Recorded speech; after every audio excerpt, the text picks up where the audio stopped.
এইকেইদিন যিহে গৰম পৰিছে সো সেইকাৰণে হাজবেণ্ডক ক'লো যে ফলমূল লৈ আহিবা তো এই চাৰিটাই কিন্তু মোৰ খুবেই প্ৰিয় হয় আপোনালোকৰ কোনটো হয় জনাব তাৰ পিছত আমি লিচি খালো সবে মিলি বেছি খোৱাটো ভাল নহয় যেহেতু হজম নহয় পটককে তাৰ পিছত এইফালে কিচেনত আহিলো মই চিকেন ড্ৰাই ফ্ৰাই বনাম প্ৰথমবাৰৰ বাবে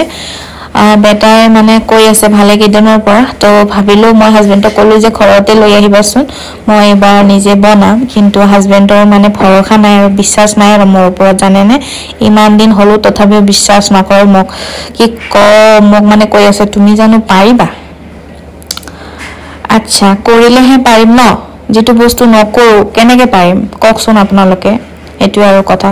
তাৰ পিছত ভাবিলো যে এনেকুৱা মেডিনেট কৰা কামটো মই একেবাৰে বেয়া পাওঁ কাৰণ মই ভাল পালে হয়তো মটন চিকেন এইবিলাক যেতিয়া বনাও মেডিনেট কৰি ৰাখিলো হয় মেডিনেট কৰি ৰাখা মোৰ মানে ভালে নালাগে মই এইবিলাক লাগিবই বিয়া পাওঁ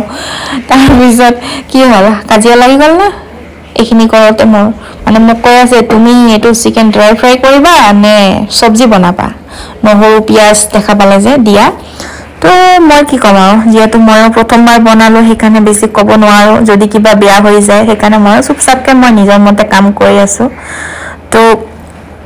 এনেদৰে আৰু হাই কাৰণে কাজিয়া কৰাৰ কাৰণে মই তেল দিব পাহৰি গলো আধা ঘণ্টা পিছত তেল চেল দি আকৌ অলপমান মাখি পিনে 5 মিনিটৰ কাৰণে ৰাখি থলো তাৰ পিছত এতে ফল পাবৰত ধুনিয়াকে দি আছো এইবিলাক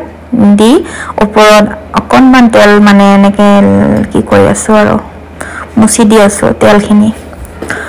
আৰু তেল বেছি নালাগে মই যে তেল দিছো যে অলপমান সৰু চামুচে দি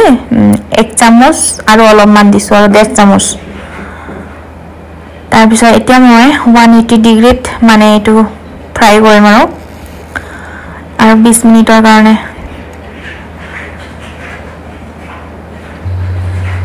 এসা হৈ গল এতিয়া ওপৰত কেইটামান পিয়াজ দিলো আৰু পিয়াজখিনি ধুনিয়াকে মই জালুকৰ গুড়ি কি কৰিছো আৰু বেছি জালুকৰ গুড়ি দিয়া নাই কাৰণ এই যে লৰাই খাব যে সেইকাৰণে